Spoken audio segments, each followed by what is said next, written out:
ଏଠି କଉ ଏଇଟା ବଡ଼ କଉଟା ଉଠିକି ଆସୁଛି, ତାକୁ ମୁଁ ନଜର ରଖିବି, ସେ ମାଛଟାକୁ ଉଠେଇବି ଯେମିତି ହେଲେ।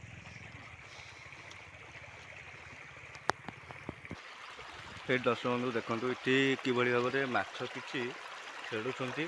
ଆମେ ତାକୁ ଧରିବା, ଧରିଛି ମାଛ କେରାଣ୍ଡି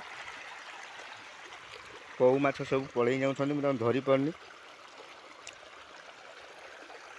ଗୋଟେ କଉ ଧରିଲି, ଏ ମାଛ ଆମେ ଏଇଠି ରଖିବା। ମାଛ ମୁଁ ସବୁ ଏଇଠି ପକାଉଛି।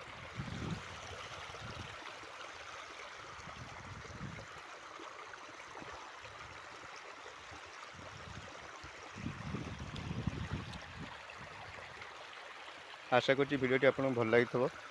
ନେକ୍ସଟ ଭିଡ଼ିଓରେ ମୁଁ ଆଉ ନୂଆ ଭିଡ଼ିଓ ଆଣିବି।